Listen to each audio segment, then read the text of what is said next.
Shvetsiyaning Stockholm shahrida Sharq Turkiston Uyg'ur ma'rif jamiyati va Shvetsiyadagi ommaviy tashkilotlarning vakillari bir yerda jam bo'ldi. Sharq Turkiston Uyg'ur ma'rif jamiyati va Uyg'ur madaniyat markazi ishxonasida o'tkazilgan uchrashuvda Sharq Turkiston davosining tarixi, xiristlar va fursatlar haqida fikr almashtirish olib berildi. Sharq Turkistonning Yarkan nahiyasida Kompartiya sekretari Wang Yongjanning yig'ilish lageridagi 7000 Uyg'urni qo'yib berganligi sababli qo'lga ilinganligi bildirildi. Wang Yongjan dastlabda markaziy hukumatning buyrug'i bilan bu nahiyada 20 ming kishilik bir yig'ilish lageri qurgan va begunoh insonlar bilan to'ldirgan. Lekin keyincha shahar iqtisodida chekinish yuz berishi va iqtisodiy manbalarni chiqish qilib 7000 kishini qo'yib bergan.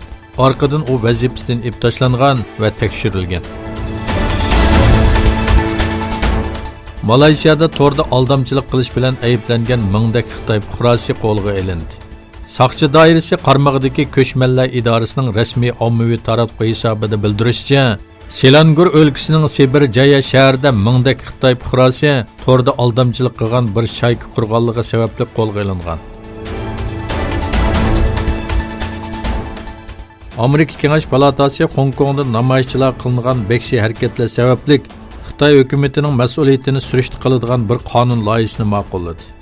Cumhuriyetçi Kengash palata a'zosi Marko Rubio tarafidan sunilgan Hong Kong kishilik huquq va demokratiya qonun loyihasi har ikki partiyaning qo'llashiga erishib ma'qullandi. Hong Kongning alayda avtonomiylik o'rnini qo'llash maqsad qilgan bu loyihada Hong Kong bilan Amerika orasidagi alayda savdo munosabatini davomlashtirish va demokratik namoyishchilarga qilingan zo'ravonlikqa qarshi Xitoyga embargo yurgizish tavsiya qilingan.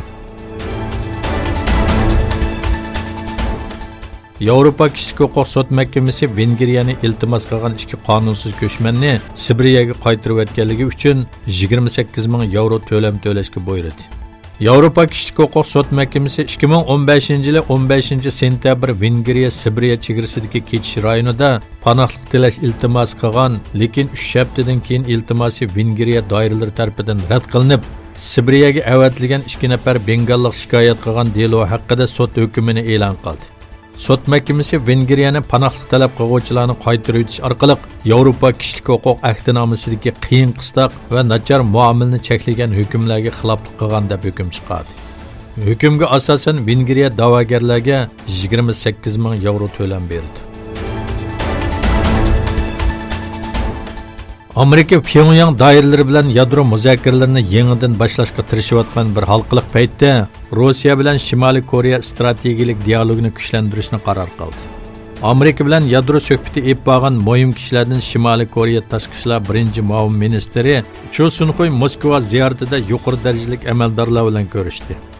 Shimoliy Koreya rahbari Kim Jong-un muzokaralarning yangidan boshlanishining Amerikaning pozitsiyasiga bog'liq ekanligini aytib, Amerikaga yil oxirigacha vaqt bergan edi.